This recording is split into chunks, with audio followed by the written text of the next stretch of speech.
What's up guys, I hope you are doing well. ये Veer welcome to stellar family. तो कैसे हो दोस्तों, मैं आशा करता हूँ शानदार तरीके से आप लोग अपनी लाइफ को एंजॉय कर रहे हो, अपनी सेहत, फैमिली और पढ़ाई का ध्यान काफी अच्छे से रख रहे हो।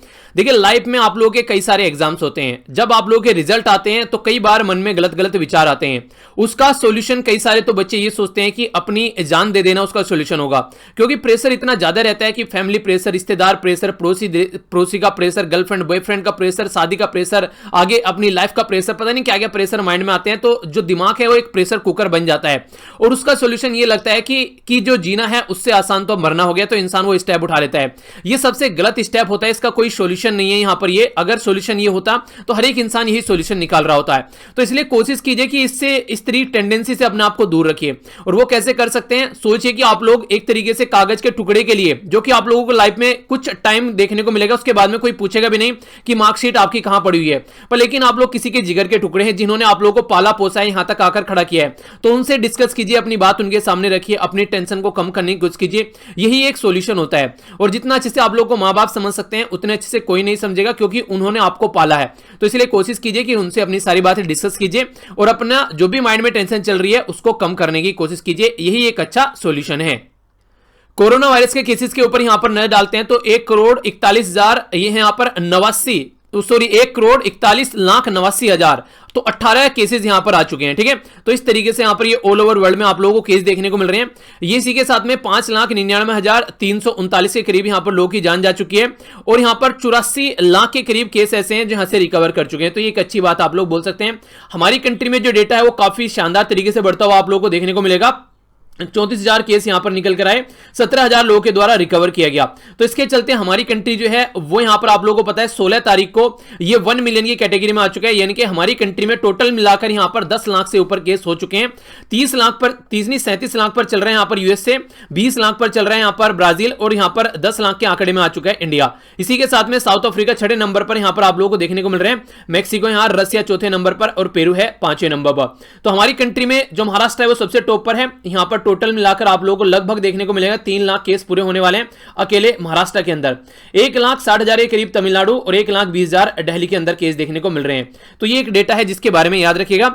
ये डेटा आप लोगों को डराने के लिए नहीं है, आप लोगों को घबराने के लिए नहीं है। ये डेटा है बेसिकली अवेयरनेस फैलाने के लिए, ताकि आप लोग थोड़ा सा सतर्क रहें और अपना ध्यान रख सकें। ठीक है, तो टेंशन नहीं लेना है। आज आप लोगों का है सैटरडे को आप लोग थोड़ा सा चीजों को रिवाइज क्या कीजिए। सैटरडे और संडे थोड़ा सा अपने माइंड को एक सही तरीके से, उन्हें कहते हैं कि रिवैम्प करना, तो ये काम आप लोगों का होता है। तो ये चीज आप लोग जरूर कीजिए और रिवीजन जितना ज्यादा कर सकते हैं उतना ज्यादा करना है। अब आर्टिकल्स के ऊपर नजर डालते हैं, क्या क्या इंपॉर्टेंट आर्टिकल है अच्छे से देखेंगे। और आज एक एस्से भी होगा आप लोगों के लिए, जो सैटरडे में आप लोगों को निमंत्रण देता हूं, तो वो भी आप लोग लिखने की कोशिश कीजिएगा, उसको भी मैं आप लोगों को वीडियो के एंड में बताऊंगा। ठीक है, सबसे पहले यहां पर आर्टिकल देखते हैं। राजस्थान की पॉलिटिक्स के बारे में बात की जा रही है, तो कुछ नजर डालेंगे ताकि आप लोगों के माइंड में थोड़ी क्लैरिटी निकल कर आए। तो इसके ऊपर यहां पर थोड़ा सा नजर डालेंगे। यह आर्टिकल एक शानदार आर्टिकल, माइंड ब्लोइंग आर्टिकल आप लोग बोल सकते हैं। ईरान, चाइना, यूएसए और इंडिया, तो 4 एंगल आप लोगों को देखने को मिलेंगे फिलहाल आज की डेट में क्या कंडीशन बन रही है, तो उसके बारे में आर्टिकल है। तो अच्छे से यहां पर जानेंगे कि कंडीशन क्या है। यूनिवर्सिटीज के बारे में बात की जा रही है, किस तरीके से क्या क्या स्टेप उठाए जा रहे हैं, तो इसके बारे में थोड़ा सा नजर डालेंगे। और यहां पर बताया गया कि 1 मिलियन का कैटेगरी में हम लोग यहां पर आ गए हैं, यानी कि हमारी कंट्री में 10 लाख से ज्यादा केस क्रॉस हो चुके हैं। तो उसी को एनालिसिस किया गया है। तो कहीं ना कहीं कोई तो लापरवाही रही है ना, हम लोग यहां पर आकर पहुंच गए। आप लोगों को क्या लगता है, अगर मैं आप लोगों से पूछूं कि आप लोगों को ऐसे 3 पॉइंट लिखने हैं, 3 लापरवाही बतानी है गवर्नमेंट की, कि हाँ, ये आप लोगों से पूछे, गवर्नमेंट की सजेशन दीजिए कि हमसे क्या गलती हुई है, तो 3 ऐसी गलतियां आप लोग बताइए कमेंट बॉक्स में गवर्नमेंट की, जिनसे ये लगता है कि ये केस जो यहां तक पहुंचे इनको रोका जा सकता था अगर उन गलतियों को सुधार लिया जाता। आप लोग क्या सोचते हैं, तो आप लोग अपने माइंड को कैसे लेकर चलते हैं, इसके बारे में थोड़ा सा फोकस जरूर दीजिएगा। आप लोगों को पता होना चाहिए being a citizen of India. ठीक है, यहां पर बात की जा रही है कोविड-19 की सिचुएशन तेलंगाना के अंदर, तो ये भी कोई इंपॉर्टेंट आर्टिकल नहीं है, तो इसको भी हम लोग नहीं देखेंगे। तो आइए आज का डिस्कशन स्टार्ट करते हैं। सबसे पहले शानदार आर्टिकल हम लोग यहां पर देखेंगे जो बात करेगा ईरान के बारे में मेनली। पर लेकिन उससे पहले आप लोगों के सामने यहां पर ये कार्टून है जो कल मैंने आप लोगों से पूछा था। देखिए, आज के डेट में नीतीश कुमार जो है ना, वो मैक्सिमम जो उनके एरिया हैं उन पे वो फेल हो चुके हैं। माइग्रेंट के इशू पे फेल हो चुके हैं, कोविड-19 के सिस्टम में फेल हो चुके हैं, करप्शन भी काफी लार्ज स्केल पर देखने को मिल रहा है, और अभी एक ब्रिज कोलैप्स हो गया। तो हर तरीके से ये नाकाम हुए खड़े हैं यहां पर लेकिन बिहार में ये माना जा रहा है अभी कोई ऐसा प्लेयर नहीं है जो यहां पर इनका ऑल्टरनेटिव वहां पर देखा जा सके। तो इसलिए इनके सामने जो है वो अभी भी कोई ऐसी टक्कर नहीं है। अभी भी इनको लग रहा है कि जो इलेक्शन होंगे तो ये ही यहां पर जीत कर आने वाला है, उसका बहुत बड़ा जो रीजन है यहाँ पर, ये है यहाँ पर बीजेपी की सपोर्ट। बोला जा रहा है कि जब तक मेरे पास में ये वाला ब्रिज है, ठीक है, तो यहाँ पर इन प्रॉब्लम की मुझे चिंता ही नहीं है कि कोई ब्रिज कोलैप्स हो रहा है, करप्शन चल रहा है, कोविड-19 चल रहा है, माइग्रेशन इशू चल रहा है, तो इनसे मुझे कोई टेंशन ही नहीं है, ये ब्रिज मेरी नैया पार लगा देगा। ठीक है, तो ये बात यहां पर बोली जा रही है नीतीश कुमार के द्वारा। तो आप लोगों का क्या मानना है यहां पर, खासकर बिहार वासियों का, जो बिहार से बिलोंग करते हैं, कि किस तरीके से आप लोग नीतीश कुमार को यहां पर देखते हैं? तो आप लोग भी अपनी राय रखिए, हम लोग यहां पर आगे बढ़ते हैं। जो ये आर्टिकल है, काफी शानदार आर्टिकल यहां पर लिखा गया है। बोला जा रहा है कि ईरान के साथ में जो डिप्लोमेसी है उसके बारे में इंडिया को भी किस तरीके की चीजों को लेकर चलना है, तो उसके बारे में बेसिकली बात की जा रही है। तो इसको अगर आप लोग ऐसे लिखने के बाद में अगर आप लोगों को टाइम बचेगा तो इसको भी आप लोग अटेम्प्ट कर सकते हैं कि इंडिया को कंटिन्यू रखना चाहिए जो ईरान है उसके साथ में अपनी जो पॉलिटिकल एंगेजमेंट है, यानी कि पार्टनरशिप उसकी चाइना के साथ में चल रही है, पर इंडिया को भी पीछे नहीं हटना चाहिए। तो इस पे आप लोग कमेंट कर सकते हैं, एक अच्छा आंसर लिख सकते हैं। अगर टाइम लगेगा तो जरूर लिखेगा, नहीं तो निबंध तो आप लोगों को लिखना है। जो आज निबंध निपटा लेंगे वो कल इस क्वेश्चन को लिख लीजिएगा, और जो आज निबंध नहीं निपटा पाएंगे, उनको टाइम लगता है, तो वो कंटिन्यू अपना निबंध लिख लीजिएगा। ठीक है, और निबंध भी अपने हिसाब से आप लोग चेंज कर सकते हैं। अगर एसएससी बैंकिंग की तैयारी कर रहे हैं तो उसको अपने शब्द में लिखेगा, जितने शब्द वहां पर पूछे जाते हैं उसी के हिसाब से। अगर किसी स्टेट पीसीएस की तैयारी कर रहे हैं तो, यूपीएससी की तैयारी कर रहे हैं तो ये अपने हिसाब से आप लोग चेंज कर लीजिएगा। ठीक है, निबंध आप लोगों को आगे बताऊंगा। अभी यहां पर एक आर्टिकल देख लेते हैं। पहले सबसे पहले बात करते हैं ईरान के मैप के बारे में। ये होगी अपनी प्यारी कंट्री, यहां पर आप लोगों को ईरान देखने को मिलेगा। ईरान का पड़ोसी देश यहां पर पाकिस्तान टच करता है, अफगानिस्तान, तुर्कमेनिस्तान, ये काफी इंपॉर्टेंट है। तुर्की हो गई यहां पर, और यहां पर आप लोगों को इराक देखने को मिलेगा। ये वो कंट्री है जो यहां पर ईरान को मैक्सिमम टच करती हुई नजर आती है। अगर ये यहां पर ईरान में शांति रहती है, सब चीजें सही चलती हैं, तो ये एरिया काफी शांत रहेगा। क्योंकि अगर यहां पर शांति नहीं रहेगी तो ये एक तरीके से वर्ल्ड को सप्लाई करने वाला जो क्रूड ऑयल वाला रीजन है, तो यहां पर एनर्जी खतरा हो जाएगा ऑल ओवर वर्ल्ड को। तो ये बातें आप लोगों को देखने को मिलेंगी। आखिर ये न्यूज में क्यों है, पहले आप लोग ये समझिए। न्यूज में इसलिए, एक चाहबार पोर्ट है यहां पर ईरान के अंदर में, उस चाहबार पोर्ट पे जो डेवलपमेंट यहां पर चल रहे हैं, इंडिया काफी लंबे समय से वहां पर पार्टिसिपेट कर रहा था, पर लेकिन अभी ईरान ने बोला है कि वो अपने आप वहां पर डेवलपमेंट करेगा। अपने आप का मतलब है कि ईरान के पास में पैसा होता तो अपना आप पहले से कर लेता। इनडायरेक्ट वे में चाइना का एक ह्यूज इन्वेस्टमेंट वहां पर आ रहा है, जिसके चलते इसके द्वारा बोला गया कि अब यहां पर उसके थ्रू वो डेवलपमेंट कराएगा।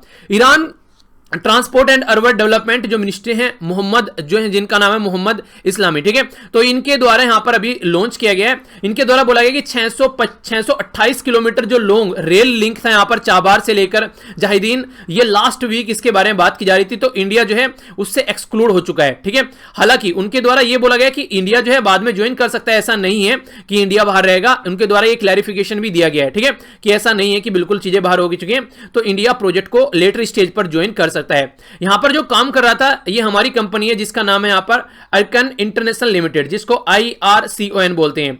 ये जो है यहां पर हमारी कंट्री जो है, ये इंडियन रेलवे कंस्ट्रक्शन लिमिटेड है, यानी कि एक तरीके से PSU है गवर्नमेंट का, जो कि स्टेब्लिश किया गया था 1976 में, और यहां पर ये इंडियन कंपनी एक्ट 1956 के हिसाब से काम करता है। तो ये एक तरीके की स्पेशलाइज्ड एजेंसी हमारी कंट्री में रेलवे की, जो कि रेलवे का नेटवर्क बनाने का काम करती है। तो चाहबार वाले एरिया से लेकर भी इसके द्वारा इसी तरह कुछ डेवलपमेंट करने की बात की गई थी। तो ये सिचुएशन यहां पर देखने को मिली, पर लेकिन हमारी कंट्री में जो सबसे बड़ी प्रॉब्लम है और चाइना जिसका फायदा उठाते हैं, वो है प्रोजेक्ट का डिले होना। उसके बारे में जानेंगे। पहले आप लोग चाहबार पोर्ट देखिए कहां पर है। अपनी प्यारी कंट्री होगी, यहां पर आप लोगों को चाहबार पोर्ट देखने को मिलेगा, जो इंडिया के द्वारा डेवलप किया जाता है ईरान के अंदर में। अब यहां पर इससे क्या करते हैं हम लोग, चाहबार पोर्ट को डेवलप कर आगे हम लोग इसको अफगानिस्तान के साथ में कनेक्टिविटी करने की कोशिश करते हैं। गवादर पोर्ट जो है यहां पर, ये चाइना के द्वारा डेवलप किया जा रहा है पाकिस्तान के अंदर में, तो ये ज्यादा दूर नहीं है, दोनों के बीच में ओनली 72 किलोमीटर की डिस्टेंस है। ठीक है, तो ये ज्यादा डिस्टेंस पर नहीं है। उसी के साथ में चाइना पाकिस्तान इकोनॉमिक कॉरिडोर आप लोग जानते हैं, वो यहां से होकर गुजरता है, तो ये भी एक डेवलपमेंट चल रहा है। तो पाकिस्तान और चाइना जो है वो एक थाली के चट्टे बट्टे आज के डेट में हो चुके हैं। तो इसके चलते इंडिया के लिए काफी एडवांटेज है, अगर वो अफगानिस्तान में अपने थोड़े पैर जमा पाता है तो उसके चलते पाकिस्तान पे भी नजर रख पाएगा, और इसी के तरीके से यहां पर शांति भी रहेगी। और हमारी कंट्री का जो ऊपर वाला पोर्शन है, जिसको पाक ऑक्युपाइड एरिया आप लोग बोलते हैं, वो यहां पर अफगानिस्तान के भी साथ में थोड़ा टच करता है।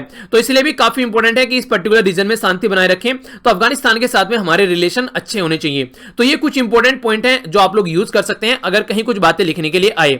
तो अभी यहां पर इस आर्टिकल को आगे लेकर चलते हैं। Connectivity for Afghanistan. देखिए, अगर बात करें अफगानिस्तान के साथ में कनेक्टिविटी की, तो यहां पर इंडिया, काबुल और तेहरान, यानी कि के यहां पर इंडिया हो गया और यहां पर ये अफगानिस्तान हो गया और तेहरान यहां हो गया, यहां पर ईरान। 2003 में इनके द्वारा एक एग्रीमेंट साइन किया गया था, यहां पर एक तरीके से एक दूसरे के साथ में मिलकर काम करने की, सपोर्ट करने की बात की गई थी, जिससे कि जो इनकी डिपेंडेंसी है कराची पोर्ट के ऊपर उसको कम किया जा सके, यानी कि पाकिस्तान पर इनकी डिपेंडेंसी को कम किया जा सके और इनका जो फोकस रह सके वो अफगानिस्तान में आसानी से फोकस दिया जा सके। तो कोई ना कोई ऑल्टरनेटिव होना चाहिए। तो यहां से इंडिया का जो कांदला पोर्ट है गुजरात के अंदर से यहां पर चाबार तक पहुंचाने की बात की गई, जो कि ओनली 1000 किलोमीटर है। तो एक अच्छा रीजन यहां पर मिल गया। और फिर चाहबार से यहां पर जाहिदीन यानी कि आगे चलकर अफगानिस्तान में पहुंचना लगभग 200 किलोमीटर, यहां पर जिरान इन अफगानिस्तान तक पहुंचाना, तो ये इंडिया के द्वारा बोला गया कि ये चीजें डेवलप करेंगे। तो हमारी कंट्री की जो कंपनी यहां पर जिसका नाम आर्कोन है, इसके द्वारा यहां पर बात की गई, स्टडी की गई, बोला गया 800 किलोमीटर लॉन्ग ये रेलवे प्रोजेक्ट है और 1.6 बिलियन का यहां पर खर्चा आने वाला है।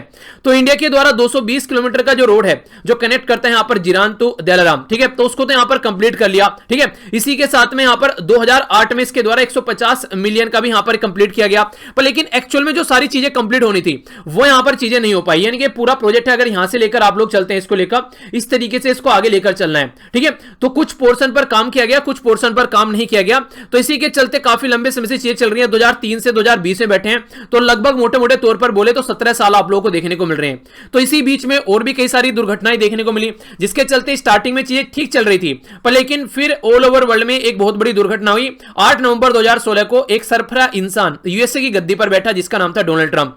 तो उनके द्वारा जब यहां पर गद्दी एक तरीके से अपने कब्जे में ली गई, तो सबसे पहले उनके द्वारा बोला गया कि जॉइंट कॉम्प्रिहेंसिव एक्शन प्लान, जिसको JCPA आप लोग बोलते हैं, ये जॉइंट कॉम्प्रिहेंसिव एक्शन प्लान जो है यहां पर ये ईरान न्यूक्लियर डील के नाम से भी जाना जाता है। तो ये बराक ओबामा के द्वारा साइन किया गया था, पर लेकिन डोनाल्ड ट्रंप ने उस टाइम पर भी इसके ऊपर कमेंट किया कि मैं आते ही इससे बाहर निकलूंगा, ये मुझे अच्छा नहीं लगता है, ठीक है। जैसे कपिल शर्मा नहीं बोलता है मुझे इनकी शकल पसंद नहीं आई, आथू, ठीक है। तो ऐसे डोनाल्ड ट्रंप ने बोला कि मुझे ये एग्रीमेंट पसंद नहीं आया, आथू, और मैं यहां से बाहर निकलूंगा। तो वही कंडीशन आप लोग यहां पर देखने को मिलेगी। तो मेमोरेंडम ऑफ अंडरस्टैंडिंग जो यहां पर बेसिकली निकल कर आई, यहां पर इस टाइम पर ईरान के जो प्राइम मिनिस्टर थे और हमारी कंट्री के जो लीडर थे नरेंद्र मोदी जी, इनके द्वारा 2016 में बोला गया कि चीजों को आगे लेकर चला जाएगा, ठीक है। ट्राइलेटरल एग्रीमेंट के थ्रू भी काम किया गया, इंडिया, अफगानिस्तान और ईरान के थ्रू, ताकि चीजों को ढंग से आगे लेकर चला जा सके। और इसी के साथ में यहां पर international transport and transit corridor के बारे में भी बात की गई। ये क्या होता है, ये देखिए आप लोग, यहां से इसको बोला गया कि इंडिया यहां से चलेगा और यहां से लेकर एक तरीके से चीजें होती हैं, हम लोग यहां पर कनेक्ट कर सकते हैं सेंट्रल एशिया के साथ में, रसिया के साथ में, और ऊपर यहां तक पहुंच सकते हैं। तो ये कनेक्टिविटी करने की बात की गई मेडिटेरेनियन सी के थ्रू होते हुए, तो ये पूरा एक सर्किट बनाने की यहां पर बात की गई। तो इसका भी जो बेस है होता हुआ कहां से जाता है, ईरान से होकर जाता है। तो अगर ये हम लोग इसको कनेक्ट नहीं कर पाते हैं ढंग से, तो इसका मतलब ये है कि हम लोग वो वाली कनेक्टिविटी भी यहां पर नहीं कर पाएंगे। 85 मिलियन की जो कैपिटल इन्वेस्टमेंट है इंडिया के द्वारा कमिट की गई प्रोवाइड कराने के लिए, लाइन ऑफ क्रेडिट 150 मिलियन का, ठीक है। तो यहां पर इसको चीजों को ठीक करने के लिए फेज 1 था जो डिक्लेयर किया गया था, जो ऑपरेशनल 2018 में, जब यहां पर हमारी कंट्री से एक वीट का शिपमेंट, यानी कि हम लोगों ने गेहूं भी भेजे थे अफगानिस्तान के अंदर में, तो वो कुछ चीजें स्टार्ट की गई थी। ऐसा नहीं कि काम बिल्कुल नहीं चल रहा है, पर लेकिन एक्सपेक्टेशन के हिसाब से नहीं चल रहा है। स्पेशल इकोनॉमिक जोन चाहबार को जो डेवलप करने की बात की जा रही थी, तो यूएसए के द्वारा सैंक्शन लगा दिए गए। जैसे यहां पर डोनाल्ड ट्रंप साहब जो है वो पावर में आए, तो वो यहां पर ईरान न्यूक्लियर डील, यानी कि यहां पर जो ये डील थी यहां पर साइन की गई थी बराक ओबामा साहब के द्वारा, उससे बाहर निकलने की बात उनके द्वारा की गई डायरेक्ट। तो इसके चलते अब क्या हो गया, अब यहां पर अगर वो इसके ऊपर यहां सैंक्शन लगाएगा, तो सीधी सीधी बात है इंडिया तो इतना ताकतवर है नहीं कि यूएसए के खिलाफ में जाकर काम करेगा। अब यहां पर एक ऐसा सोल्यूशन बच गया यहां पर ईरान के लिए कि चाइना के ऊपर डिपेंडेंसी उसकी देखने को मिलने लगी, यानी कि अब चाइना है जो उसको यहां से बचा सकता है कुछ ले देकर, वरना कोई भी कंट्री उसका साथ देने के लिए तैयार नहीं थी। तो इसलिए बताऊंगा यहां पर थोड़ी सी और बातें अभी आप इंटरेस्टिंग लगेगी आप लोगों को, ये जो न्यूक्लियर डील है इसके बारे में भी। पहले आप लोग चाइना के ऊपर डिपेंडेंसी देखिए, पर लेकिन ईरान भी चाइना की जो टेंडेंसी है वो जानता है। ईरान भी ऐसा नहीं है कि आंख बंद करके चाइना के ऊपर एक तरीके से फोकस देकर चल रहा है। 2016 में अगर बात करें यहां पर जब सैंक्शन लगाए गए, तो चाइनीज जो प्रेसिडेंट थे यहां पर, ये सैंक्शन थोड़े से ईज किए गए थे। तो चाइनीज प्रेसिडेंट जो थे वो तेहरान पहुंचे यहां पर, तो तेहरान जो था इनका लॉन्ग टर्म कॉम्प्रिहेंसिव व्यू था, स्ट्रेटेजिक पार्टनरशिप की बात की गई, यानी कि एक ह्यूज इन्वेस्टमेंट की बात की गई चाइना के द्वारा ईरान के अंदर में, ताकि यहां पर ढांचा खड़ा किया जा सके, इंफ्रास्ट्रक्चर वगैरह। और इसी के साथ में ईरान जो है वो ऑयल गैस ये सब चीजें सप्लाई करेगा एक कंसेशनल प्राइस पर, यानी कि एक रेट पर चाइना को, यानी कि चाइना को एनर्जी की रिक्वायरमेंट है तो उसको यहां पर ये आसानी से मिल जाएगी। पर लेकिन सबसे बड़ी बात यह है यहां पर ये कोई करेंसी जो यूज करेंगे तो फिर इनके ऊपर सैंक्शन लगाए जा सकते थे, ठीक है, क्योंकि उसके लिए एक ट्रांजैक्शन की जरूरत पड़ती, तो इन्होंने बार्टर सिस्टम यूज करना स्टार्ट कर दिया। बार्टर सिस्टम ये यानी कि चाइना को जरूरत है गैस की और ऑयल की, और ईरान को जिस जिस चीज की जरूरत होगी वो चाइना प्रोवाइड कराएगा, वहां पर डेवलपमेंट कराएगा अपनी कंपनी से, जो भी काम करेगा। तो एक तरीके से बार्टर सिस्टम का मतलब होता है, यानी कि जैसे मेरे पास में, मैंने आप लोग पहले भी कई बार उदाहरण हालांकि ये दिया है कि मेरे पास में मान लीजिए आलू है, ठीक है, आप लोगों के पास में टमाटर हैं, तो आप लोग मुझे टमाटर दीजिए, मैं आप लोगों को आलू देता हूं, तो आलू टमाटर की सब्जी बन जाएगी दोनों के घरों में। तो इससे क्या होगा, ये एक तरीके से बार्टर सिस्टम हो गया, यानी कि करेंसी का यूज नहीं किया गया यहां पर, ठीक है, एक तरीके से जो सामान है उसका लेन देन कर लिया। तो इस तरीके से आप लोग समझ सकते हैं। ओके, तो कई सारे बच्चे बोले थे सर डेली आलू टमाटर बनाते हो, चलिए ठीक है, आगे से मिक्स वेज बनाऊंगा, ठीक है। ये समझाने के लिए होता है यार बेसिकली, ठीक है। आलू टमाटर कह रहे सर आलू टमाटर लगता है बहुत पसंद है। चलिए जो भी है अच्छा है, सब्जियां खाती रहनी चाहिए। आगे यहां पर बात करते हैं, दीवाना आपके कमेंट पढ़ के बहुत हंसी आती है मुझे। आगे यहां पर बात करते हैं, जो बात की जा रही है टेंशन के बारे में, तो रिसेंटली अभी बहुत बड़ी टेंशन यहां पर देखने को मिली। सबसे बड़ी टेंशन तो जो यहां पर सऊदी अरेबिया के द्वारा क्लेम किया गया, यहां पर बेसिकली एक तरीके से स्ट्राइक की गई हुतई कम्युनिटी के द्वारा। ये वो हुतई कम्युनिटी है जिसको ईरान सपोर्ट करता है, ठीक है। तो यमन वगैरह रीजन में भी यहां पर काफी बड़ा रोल प्ले इनके द्वारा किया जा रहा है। ये देखिए यहां पर सऊदी अरेबिया के द्वारा यमन में भी अटैक किया गया था। तो एक तो वो रीजन देखने को मिला, इस रीजन की शांति भंग होगी। दूसरी रही सही से कसर पूरी कर दी, वो यूएसए के द्वारा जब ड्रोन स्ट्राइक की गई यहां पर इस्लामिक रिवोल्यूशनरी गार्ड कोर्प्स के ऊपर, जो कि एक तरीके से फोर्स मानी जाती है ईरान की, इनडायरेक्ट वे में ईरान के ऊपर अटैक हो गया और यहां पे जो जनरल कासिम सुलेमानी है उनकी हत्या हो गई। तो एक तरीके से ये काफी बड़ा मुद्दा यहां पर उठकर सामने आया। ईरान के द्वारा इसको देखा गया कि हमारे ऊपर अटैक किया गया इनडायरेक्ट वे में, उस तरीके से ईरान के द्वारा इसको देखा गया। तो ये काफी बड़ा मुद्दा आप लोग बोल सकते हैं। यूएस और इजराइल की जो एजेंसी है, अगर उसके बारे में आप लोग यहां पर बात करते हैं तो उनके द्वारा माना जाता है कि यहां पर ये एक तरीके से ईरान को प्रोवोक कर रहे थे, ताकि ईरान को देखिए होने दे छोटे छोटे बच्चे अगर बैठ के खेल रहे हैं तो आप लोग उनके उंगली लगाओ तो वो रोने लगेंगे। जब वो रोने लगते हैं तो फिर उनको एक तरीके से उन्हें डांटने का मौका मिल गया कि चुप हो जाओ, क्यों रो रहे हो, ठीक है। तो ऐसा ही काम यहां पर ईरान का, ये यूएसए और इजराइल कर रहा है। उनके द्वारा क्या किया जा रहा है, पहले प्रोवोक किया जा रहा है, कहीं ड्रोन अटैक किया जा रहा है छोटे छोटे, कहीं कुछ किया जा रहा है, कहीं कुछ किया जा रहा है। जब ईरान प्रोवोक हो गया तो फिर ईरान के ऊपर एक तरीके से सैंक्शन लगाने का काम करेंगे। यहां ईरान तो ऐसी ऐसी हरकतें कर रहा है, सामने वाले को गुस्सा दिलाओ और फिर जब वो गुस्सा हो जाए तो बोलो कि ऐसी ऐसी हरकतें करता है, उसके ऊपर सैंक्शन लगा दो। तो ये हरकतें यहां पर एक तरीके से यूएसए और इजराइल के द्वारा की जा रही थी। तो काफी बड़ा मुद्दा आप लोग बोल सकते हैं, जो कि सुधरना चाहिए था पर लेकिन नहीं सुधरा। तो यूएसए इसका फायदा उठाकर यूएन सिक्योरिटी काउंसिल में पहुंचता है और बोलता है कि यहां पर इसके ऊपर सैंक्शन लगने चाहिए। हालांकि ईरान न्यूक्लियर डील जब हो गई थी उस टाइम पर बोला गया था कि आने वाले टाइम में यहां पर 5 साल तक कोई भी इनको ना तो मिसाइल वगैरह सप्लाई करेगा, ना ही ये कहीं से कुछ खरीद सकते हैं, और एक तरीके से शांतिपूर्ण जिंदगी जिएंगे। ये बातें यहां पर देखने को मिली थी। तो उस टाइम पर यहां पर ये ईरान न्यूक्लियर डील सामने निकल कर आई थी। पर लेकिन जब यूएसए अकेला बाहर निकल गया यहां पर, तो कई सारी जो कंट्री जैसे फ्रांस हो गया, ठीक है, यहां पर फ्रांस हो गया, ये बेसिकली यूके हो गया, रसिया हो गया, चाइना हो गया, और इसी के साथ में जर्मनी भी इनके साथ में था। P5+1 बोला गया था ना, तो P5 तो परमानेंट 5 हो गए, यानी कि यूके, फ्रांस, रसिया, चाइना और ये यूएसए, और +1 में हो गया जर्मनी। जब यहां पर इनसे बिना बगैर पूछे ये बाहर निकल गया यूएसए, तो फिर इनको बेइज्जती फील हुई, यार ये तो तुम ये बाहर निकल गया, तुमसे पूछा भी नहीं, माना भी नहीं। तो एक बार तो इनका मन किया कि वीटो लगा दे यहां पर चीजों पर, जब यहां पर इसको यूएन सिक्योरिटी काउंसिल के अंदर चीजें पहुंची। पर फिर भी इन्होंने ऐसा नहीं किया, फिर भी इन्होंने शांति बनाए रखी, इन्होंने ऐसा कोई स्टेप नहीं उठाया।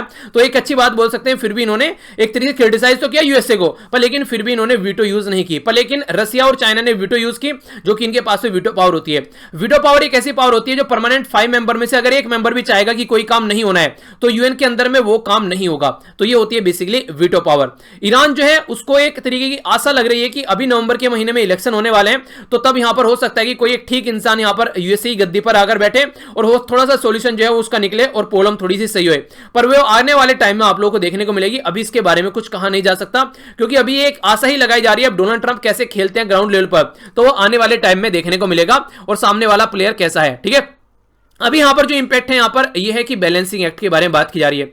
देखिए सबसे बड़ी बात तो आप लोग देखिए यहां पर हसन रूहानी गवर्नमेंट के बारे में अगर आप लोग बात करते हैं तो वो भी जानते हैं कि अगर आज की डेट में जो इंडिया है वो एक तरीके से यूएसए के साथ में एक तरीके से नेविगेट कर रहा है, किस तरीके से चीजों को सोल्यूशन निकालना है, चाबार प्रोजेक्ट को आगे लेकर चलना है। पर हसन रूहानी एडमिनिस्ट्रेशन यहां पर जानते हैं कि एक तरीके से उनकी कंट्री के अंदर भी आप लोगों को प्रॉब्लम देखने को मिलेगी। उनकी कंट्री के अंदर क्या प्रॉब्लम है, उनकी कंट्री के अंदर ये प्रॉब्लम है, हसन रूहानी जो है वो एक तरीके से नॉर्मल कंट्री रखना चाहते हैं, सेक्युलर बेस पर थोड़ा सा काम काम करना चाहते हैं, जो हार्ड लाइनर है, जो एक तरीके से ज्यादा इस्लाम को ऊपर रखना चाहते हैं, उनके अपोजिट में जाकर इन्होंने काम करना स्टार्ट किया था अपनी कंट्री में और जनता को थोड़ा सा एक तरीके से डेमोक्रेटिक वे में आगे लेकर चलने की बात की थी। तो उस टाइम पर ईरान न्यूक्लियर डील हो गई तो सारी कंट्री इनके साथ में आकर खड़ी होगी कि हसन रूहानी साहब ने बहुत अच्छा काम किया है। पर लेकिन सोचिए जब यहां पर डोनाल्ड ट्रंप आए और डील से बाहर निकल गए तो ईरान के जो लीडर हैं उनका क्या हाल हुआ होगा। तो जो हार्ड लाइनर थे वो इनके ऊपर भारी पड़ना स्टार्ट हो गए, फिर से प्रेशर बनाने लगे, ऊपर से यूएसए ने पूरा प्रेशर बना दिया, सैंक्शन लगा दिया, तो इकोनॉमी बर्बाद हो गई, अनएम्प्लॉयमेंट रेट काफी बढ़ गया, इन्फ्लेशन वहां पर आने लगा, इनका जो क्रूड ऑयल है वो खरीदने के लिए कोई तैयार नहीं है। तो ये सारी प्रॉब्लम सामने निकलकर यहां पर आने लगी। तो फिर जो होती है उसको कहते हैं कि एक तरीके से मैक्सिमम प्रेशर की नीति यूज की गई। हालांकि वो प्रेशर जो रिलीज हुआ थोड़ा सा जब यहां पर चाइना के द्वारा इसके साथ में काम करने की बात की गई। तो यहां से कई सारे एडवांटेज और कई सारे लेसन देखने को मिलते हैं, उनके ऊपर हम लोगों को फोकस देना चाहिए। लॉन्ग टर्म पार्टनरशिप अगर बात करें यहां पर जो चाइना के साथ में, तो ईरान भी समझता है कि चाइना जो है वो एक तरीके की व्यापारी कंट्री है, अपने फायदे के बगैर वो यहां पर कहीं पे किसी वो नहीं कहते कि अपने पिताश्री से भी ये एक तरीके से बिना फायदे की बात नहीं करते हैं, दूसरों को तो क्या बात करेंगे। तो ये टेंडेंसी ईरान भी जानता है चाइना की, पर लेकिन ईरान के पास में अभी यहां पर कोई एक तरीके से ऑल्टरनेटिव नहीं है। तो इसलिए ईरान जो है ये सारी चीजें ध्यान में रखते हुए आगे बढ़ रहे हैं। चाइना जो है उसकी जो कैपेसिटी है वो यहां पर एक तरीके से यूएसए के सैंक्शन को रजिस्ट कर सकता है, इंडिया के पास में कैपेसिटी नहीं है, ये भी ईरान जानता है। इसलिए भी यहां पर ईरान की जो है डिपेंडेंसी चाइना की साइड में बढ़ती हुई नजर आ रही है। ईरान और इंडिया दोनों जानते हैं कि तालिबान का अफगानिस्तान के अंदर टेक ओवर करना ये खतरनाक है, क्योंकि ईरान की भी शांति भंग होगी और इंडिया का जो वहां पर बेसिकली अब तक उन्होंने अपना काम किया है वो तो खत्म हो गई होगा। तो ये चीजें यहां पर दोनों जानते हैं, तो इसलिए दोनों यहां पर तालिबान से घृणा करते हैं। पर लेकिन तालिबान अगर वहां पर आता है तो यहां पर चाइना एक तरीके से आप लोग समझ सकते हैं पाकिस्तान के कंट्रोल, बेसिकली चाइना जो होता है पाकिस्तान को यूज करता है, क्योंकि अफगानिस्तान से यूएस से बाहर निकलने की बात करें तो यूएस से अफगानिस्तान से बाहर निकलेगा तो उसको तालिबान के साथ में एग्रीमेंट करना पड़ेगा, और तालिबान के एग्रीमेंट के करने के लिए यहां पर उसको पाकिस्तान की सपोर्ट चाहिए, क्योंकि पाकिस्तान को तालिबान सपोर्ट करता है, ठीक है। तो इसलिए यहां पर इनडायरेक्ट वे में चाइना जो है एक तरीके से पाकिस्तान का यूज कर सकता है यूएसए को सप्रेस करने में। तो इसलिए यहां पर यह भी काफी बड़ा मुद्दा देखने को मिलता है। इंडिया को नीड है यहां पर अपने रिलेशन जो है उसको इंप्रूव करने की, क्योंकि आज की डेट में जहां जहां से इंडिया हट रहा है वहां पर इंडिया का इसका चाइना का दबदबा बढ़ता हुआ नजर आ रहा है। आप नेपाल में बात कर लीजिए, बांग्लादेश में, श्रीलंका में, म्यांमार में, हर जगह पड़ोसी देश में चाइना का एक ह्यूज इन्वेस्टमेंट यहां पर हो चुका है। तो पूरे इंडियन ओशन में चाइना का दबदबा बढ़ता हुआ जा रहा है। तो ये एक अच्छा टाइम है कि हम लोग इसके बारे में सोचें और इस प्रॉब्लम को टैकल करने की कोशिश करें। इससे मुंह मोड़ना जो है वो प्रॉब्लम का सॉल्यूशन नहीं होगा, ठीक है। तो ये बेसिकली यहां पर इसके बारे में बात की जा रही है, जो कि आप लोग आइडिया रख सकते हैं। नेक्स्ट जो आर्टिकल है यहां पर ये बात करें राजस्थान के ड्रामा के बारे में। तो राजस्थान का थोड़ा सा ड्रामा यहां पर समझ लेते हैं कि क्या क्या बातें यहां पर की जा रही हैं। तो थोड़ा सा पहले आप लोग इसके लिए राजस्थान में ये समझिएगा कि सीट किस किस के पास में कितनी है। तो 200 जो बेसिकली यहां पर विधायक की आप लोगों को असेंबली देखने को मिलेगी, जिसमें इंडियन नेशनल कांग्रेस के टोटल मिलाकर आप लोगों को 107 देखने को मिलेंगे, ठीक है। जो गवर्नमेंट है उसमें कई सारी जो लोकल पार्टी हैं वो भी यहां पर सपोर्ट कर रही हैं। तो टोटल 124 के करीब सीट आप लोग यहां पर देखने को मिल रही है। अपोजिशन के पास में 76 है, जिसमें बीजेपी सबसे टॉप पर, इसके पास में 72 सीटें हैं। तो गवर्नमेंट बनाने के लिए 101 यानी कि 101 रुपए का कन्यादान चाहिए तभी गवर्नमेंट बनेगी। स्पीकर सीपी जोशी साहब है यहां पर, chief minister Ashok Gehlot, deputy CM Sachin Pilot थे, पर लेकिन अभी यहां पर ये इनके द्वारा इससे एक तरीके से इनको हटा दिया गया है। लीडर ऑफ अपोजिशन यहां पर है गुलाब चंद्र, ठीक है, कटारिया, जो बीजेपी के हैं। तो ये सिनेरियो है यहां पर आज की डेट में। जब यहां पर इलेक्शन हुए तो उस टाइम पर यह माना जाता है सचिन पायलट साहब के द्वारा काफी अच्छे से यहां पर योगदान दिया गया और इन्हीं के द्वारा ये जीत थी, यहां पर ये बेसिकली जीत देखने को मिली। पर लेकिन सीनियरिटी के बेस पर अशोक गहलोत यहां पर चीफ मिनिस्टर बने हुए आ रहे थे, तो कांग्रेस की जो लीडर है हाई कमांडर उसके द्वारा इन्हीं को चीफ मिनिस्टर बनाया गया। तो वहीं से ही इनके बीच में खटाखट होनी स्टार्ट हो गई। अभी कंडीशन क्या बन रही थी, अभी जो यहां पर जो पायलट साहब है इनके द्वारा अपना जो हवाई जहाज उड़ाया गया वो हवाई जहाज इनका सही नहीं उड़ा। रीजन क्या था यहां पर, रीजन बेसिकली ये था कि इनके द्वारा सोचा जा रहा था कि काफी सारे लगभग 20 से 25 के करीब जो है बेसिकली इनको यहां पर एमएलए की सपोर्ट मिलने वाली है। पर लेकिन पावर में जो गवर्नमेंट है वो आप लोगों को देखने को मिलता है उसके पास में ज्यादा ताकत होती है, तो कुछ ना कुछ तिगड़मबाजी कर लेती है। तो ये जो 20-25 की बात की जा रही थी घटकर 11-12 के करीब यहां पर देखने को मिले जो इनको सपोर्ट करते हुए नजर आए। तो इनके द्वारा फिर ये बोल दिया गया कि ये बीजेपी को यहां पर एक तरीके से बीजेपी में जाकर ज्वाइन नहीं करेंगे, क्योंकि बीजेपी में जाकर ज्वाइन करने का मतलब तब था जब इनके पास में अच्छी खासी सपोर्ट होती। तो एक इनडायरेक्ट वे में यहां पर इनको सपोर्ट नहीं मिली, तो वो भी रीजन आप लोग यहां पर बोल सकते हैं। ज्योतिरादित्य सिंधिया साहब जो हैं वो इनको पैरेलल में इनकी काफी अच्छे फ्रेंड है, तो वो इनको सपोर्ट कर रहे थे यहां पर। और जो तीसरी पार्टी यहां पर देखने को मिली वसुंधरा राजे, जिनको मान रहे थे कि कोई रोल ही प्ले नहीं कर रही है, उन्होंने बहुत बड़ा रोल प्ले किया। वसुंधरा राजे को यह पता है कि आज की डेट में अगर सचिन पायलट यहां पर बीजेपी में आकर जुड़ जाते हैं तो फिर वसुंधरा राजे का पत्ता करता हुआ यहां से नजर आएगा। सचिन पायलट को वहां पर एक तरीके से चीफ मिनिस्टर बनाया जाएगा बीजेपी की साइड से। तो वसुंधरा राजे ने भी अपनी सपोर्ट जो है वो गहलोत साहब को दे दी और बोला गया कि एक तरीके से यहां पर एक तरीके से मेंटेन रहना चाहिए। तो सचिन पायलट का जो पलड़ा है वो यहां पर हल्का पड़ गया काफी ज्यादा। तो इसके चलते कंडीशन जो है वो बड़ी ही चरमराती हुई यहां पर नजर आई। तो जो मध्य प्रदेश के अंदर यहां पर ज्योतिरादित्य सिंधिया साहब के द्वारा काम किया गया वो यहां पर सचिन पायलट नहीं कर पाए और फिर से अशोक गहलोत जो है वो एक ठीक पोजीशन में यहां पर देखते हुए नजर आए। हालांकि जो यहां पर एक तरीके से कई सारी एफआईआर भी देखने को मिल रही हैं। गजेंद्र सिंह शेखावत जो कि मिनिस्टर हैं, इसी के साथ में यहां पर एमएलए के खिलाफ यहां पर जो कि यहां पर एक तरीके से मिडिलमैन का काम कर रहे हैं, चीजों को खरीद और फरोख्त की बात यहां पर चल रही थी कि कितने एमएलए कितने उसमें खरीदा जाएगा। स्पीकर के द्वारा इशू भी किया गया एक नोटिस यहां पर 18 एमएलए के और सचिन पायलट के खिलाफ कि उन्होंने पार्टी की विप के अलग जाकर काम किया है, जो अटेंड करना था लेजिस्लेटिव पार्टी की मीटिंग वो अटेंड नहीं किए। तो एंटी डिफेक्शन लॉ के तहत यहां पर इनको ये चीजें इशू की जा रही हैं। तो ये भी बात यहां पर देखने को मिली। पर एग्जैक्टली जो कंडीशन यहां पर भी देखने को मिल रही है वो देखते हैं क्या सिचुएशन निकल कर आती है। पायलट साहब जो है उनके द्वारा हाई कोर्ट पहुंचने की बात की जा रही है, जिसके चलते यहां पर जो मैटर है वो 21 तारीख तक यहां पर चीजों को देखा जाएगा। बेसिकली फंडा क्या निकल कर आ रहा है, फंडा यहां पर ये निकल कर आ रहा है। अब यहां पर आप लोगों को देखने को मिलेगा इसमें 2 स्टेट की आप लोग कंडीशन यहां पर नजर आएगी, ठीक है। इसी के साथ में आप लोग समझ सकते हैं यहां पर स्टेट और सेंटर के बीच की कंडीशन देखने को मिल रही है, जुडिशरी और लेजिस्लेटिव के बीच में कंडीशन देखने को मिल रही है। अगर कोई ऐसा मुद्दा बनता है तो कई सारे ऐसी चीजें जिन पे सोचने के लिए हम लोग मजबूर हो जाते हैं कि कहां कहां पर क्या क्या चल रहा है, ठीक है। तो वो कंडीशन यहां पर देखने को मिलती है। तो फाइनल आउटकम जो देखने को मिलेगा यहां पर वो एक तरीके से ऐसा होना चाहिए ताकि फ्यूचर में कोई ऐसी कंडीशन न बन सके। क्योंकि अगर इस तरीके से कोई पॉलिटिकल पार्टी आ जाती है तो कम से कम 5 साल तो ठीक है जनता के पैसे पर इलेक्शन कंडक्ट कराए जाते हैं, पर लेकिन ऐसे बार बार जो चीजें टूटती हैं तो सोचने के लिए मजबूर कर देती हैं कि किस तरीके से हम लोग चीजों को आगे लेकर चल रहे हैं। तो ये काफी बड़ा मुद्दा यहां पर देखने को मिलता है। तो इसी के बारे में यहां पर बात की जा रही है। तो प्रॉब्लम का सॉल्यूशन निकालने के लिए आप लोग काम करना चाहिए। तो फाइनल आउटकम क्या होना चाहिए, वो एक तरीके से एक लीगल और लेजिस्लेटिव प्रोसीजर होना चाहिए, एक मोरल के थ्रू यहां पर काम करना चाहिए, एक एथिकल वैल्यू यहां पर होनी चाहिए। ये नहीं कि बस एक तरीके से जो डेमोक्रेटिकली इलेक्टेड गवर्नमेंट है उसको किसी तरीके से गिराना है अपने फायदे के लिए, तो वो चीजें यहां पर नहीं होना चाहिए। पर लेकिन यहां पर ये चीजें काफी बार देखने को मिलती है, क्योंकि अभी आप लोगों को मध्य प्रदेश में देखने को मिली, अब आप लोगों को यहां पर ये चीजें देखने को मिल रही है। तो इस तरीके से काफी बड़ी प्रॉब्लम यहां पर निकल कर आती है। ऑलरेडी पेंडेमिक से, इकोनॉमिक स्लोडाउन से, अनएम्प्लॉयमेंट से हम लोग यहां पर जूझ रहे हैं। ऐसे टाइम पर अगर ऐसी कंडीशन देखने को मिलती है जो कि एक तरीके से ये डिजास्टर है, जो कि कंप्लीटली जिसको एक तरीके से इग्नोर किया जा सकता था, तो ये कहीं ना कहीं फिर यहां पर एक तरीके से जो जनता है उसके ऊपर सारा अत्याचार होता हुआ नजर आता है इनडायरेक्ट वे में। तो यहां पर चीजों को देखना पड़ेगा, ठीक है।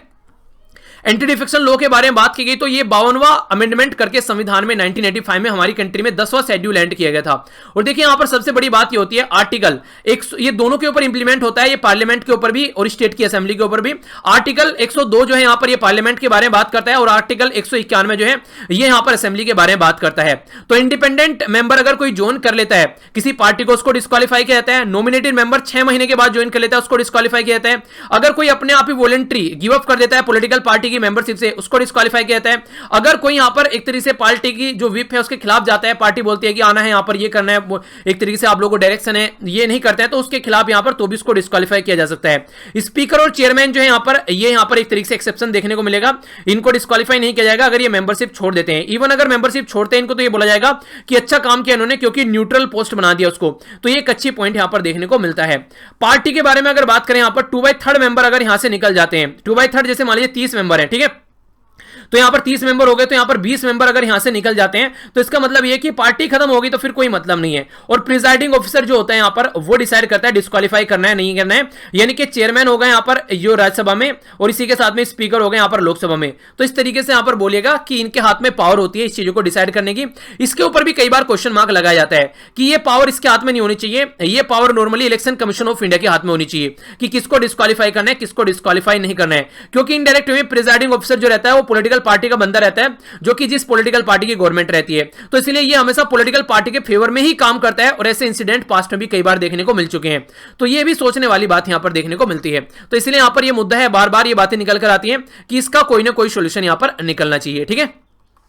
आइए बात करते हैं आज के ऐसे के बारे में। यहां पर बात की जा रही है कि जो इंडिया का हेडेक है, सर में दर्द है, वो क्या है? अनएम्प्लॉयमेंट है, यानी कि जो लोगों को जॉब नहीं मिल रही है, या फिर अंडर एम्प्लॉयमेंट है, यानी कि जिनको जो जॉब मिलनी चाहिए उस हिसाब से उनको जॉब नहीं मिल रही है, अपनी क्वालिटी के हिसाब से, अपनी क्वालिफिकेशन के हिसाब से जॉब नहीं मिल रही है, जो रिक्वायरमेंट है उसके हिसाब से जॉब नहीं मिल रही है।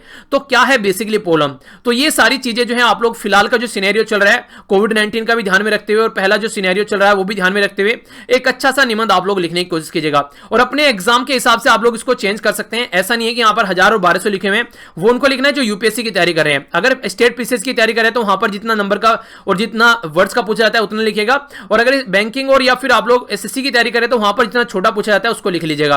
तो अपने हिसाब से इसको मॉडिफाई कर लेना है, ये आप लोगों की एक तरीके से ये खुद आप लोगों को अपने हिसाब से डिसाइड करना है, ठीक है। आइए अब आज का क्वेश्चन देखते हैं। बात की जा रही है यहां पर गंडक रिवर के बारे में। तो ये जो रिवर है इसके बारे में मैंने आप लोगों से पूछा था, तो बोला जा रहा है कि ये नेपाल की एक मेजर रिवर है, ठीक है। उसी के साथ में लेफ्ट बैंक ट्रिब्यूटरी यहां पर गंगा रिवर की, यानी कि गंगा रिवर के साथ में लेफ्ट साइड में यहां पर आकर मिलती है। तो ये है पहली स्टेटमेंट। दूसरा बोला गया इसका कैचमेंट जो एरिया है ये 46,300 स्क्वायर किलोमीटर के करीब आप लोगों को देखने को मिलेगा, और मैक्सिमम जो इसका रीजन है वो इंडिया में आप लोगों को नजर आएगा। तो कौन सी स्टेटमेंट यहां पर करेक्ट है? ए में बोला गया वन ओनली, बी बोला गया टू ओनली, सी बोला गया बोथ 1 and 2, डी बोला गया नाइदर 1 नो 2। सही आंसर क्या है यहां पर? A B C F D. तो सही आंसर आप लोगों को बताना है। तो सही आंसर यहां पर इसका ए, यानी कि फर्स्ट स्टेटमेंट यहां पर करेक्ट है। मैप में एक बार देख लीजिए गंडक रिवर आप लोगों को कहां पर देखने को मिलती है, तो ये आप लोग यहां पर देख सकते हैं। तो ये यहां से नेपाल से आप लोग देखते हैं होती है यहां पर इंडिया के अंदर में आती है, ठीक है। तो ये है बेसिकली जो गंगा में जाकर मिल जाती है। अब यहां पर आप लोग थोड़ा सा समझ सकते हैं, बोला गया कि ये रिवर जो है मेजर रिवर है नेपाल के अंदर में, ठीक है। तो मैक्सिमम जो मेजर रिवर जब नेपाल की बोलती है तो मैक्सिमम आप लोगों को चीजें वहीं पर देखने को मिलेगी। तो मोस्ट ऑफ जो है ये इन नेपाल में आप लोगों को देखने को मिलेगी, ना कि इंडिया में। तो इसलिए कई बार थोड़ा सा कॉमन सेंस अगर यूज किया जाए तो कई सारे क्वेश्चन का आंसर आप लोग एग्जाम में दे देते हैं। देखिए अगर पेपर को उठाकर देखेंगे ना यूपीएससी का, आप लोगों को 30% के करीब क्वेश्चन ऐसे मिल जाएंगे जिनका आंसर आप लोग एक तरीके से कॉमन सेंस के बेस पर दे सकते हैं। इसीलिए बोला जाता है कि यूपीएससी में अगर कॉमन सेंस है तो ये समझिए कि आप लोगों के सिलेक्शन होने के चांसेस बढ़ जाते हैं, ठीक है। नेपाल के बारे में बात करें तो यहां पर ये जो रिवर है बेसिकली जिसके बारे में बात की जा रही है, ये बेसिकली कहां से निकलती है, क्या होती है, ये भी कई बार क्वेश्चन बन जाते हैं। तो इनके बारे में थोड़ा जानते हैं। तो ये तो आप लोगों ने देख लिया हिमालयन रिवर की यहां पर ये रीजन है बेसिकली 814 किलोमीटर लंबी है, और नुबिन हिमालयन जो ग्लेशियर है यहां पर उससे निकलती है। बेसिन एरिया 46,000 स्क्वायर किलोमीटर है और जाकर गंगा में गिर जाती है, ठीक है। इसी के साथ में ये जो बेसिकली लाई, इसमें एक पॉइंट है यहां पर जिसका नाम बोला गया है, यह है धौलागिरी, ठीक है। तो ये बेसिकली जो गंडक बेसिन में देखने को मिलेगा। तो कोसी रिवर के ईस्ट में आप लोगों को नजर आएगा, और जो यहां पर नेक्स्ट यहां पर कर्नाली रिवर से वेस्ट में, ठीक है। तो ये भी इंपॉर्टेंट पॉइंट आप लोग यहां पर याद रख सकते हैं। तो ये था टोटल आज का डिस्कशन। आई होप कि आप लोगों ने अच्छे से एंजॉय किया होगा। लेक्चर को देखिए तभी लाइक और शेयर करना है अगर आप लोगों को चीजें पसंद आती है। पसंद नहीं आती तो डिसलाइक कीजिएगा और कमेंट बॉक्स में फीडबैक जरूर दीजिएगा डिसलाइक क्यों किया, ताकि उसके हिसाब से चीजों को इंप्रूव किया जा सके। और जो भी चीजें आप लोगों से पूछी जाती हैं उनके आंसर जरूर दिया कीजिए। इसी के साथ में जहां पर भी आप लोग शेयर कर सकते हैं फेसबुक, व्हाट्सएप, इंस्टाग्राम, टेलीग्राम पर, तो ये एक अच्छा सपोर्ट होगा कि आप लोग चीजों को सपोर्ट कीजिए और ज्यादा से ज्यादा लोगों तक चीजों को पहुंचाइए, ठीक है, ताकि ज्यादा से ज्यादा और फैमिली मेंबर हम लोग यहां पर जोड़ सकें। तो अगर आप लोगों को फायदा पहुंचा रही है तो दूसरों को भी फायदा जरूर पहुंचाएगी। एक बात और बड़ी अच्छी है जो कि आप लोग इंप्लीमेंट करके देख सकते हैं, किसी को पढ़ाइए जरूर, और जब आप लोग किसी को पढ़ाएंगे उसको अगर चीजें समझ में आ जाती हैं और वो आप लोगों को बोलता है कि हाँ काफी अच्छे से पढ़ाया है, तो एक दिल को सुकून मिलता है। तो इसीलिए बोलता हूं कि फीडबैक जरूर दिया कीजिए, इससे अच्छा लगता है काफी। जाकर फीडबैक कमेंट से दे सकते हैं, लाइक कर दे सकते हैं, चीजों को शेयर कर भी अच्छा लगता है कि हाँ ज्यादा से ज्यादा लोगों तक आप लोग चीजें शेयर कर रहे हैं। तो ये भी एक तरीके से आप लोग यहां पर फीडबैक दे सकते हैं, ठीक है। तो मिलता हूं नेक्स्ट लेक्चर में। बड़ों को नमस्ते, छोटों को प्यार, छोटी सी लाइफ एंजॉय करा। तब तक के लिए जय हिंद।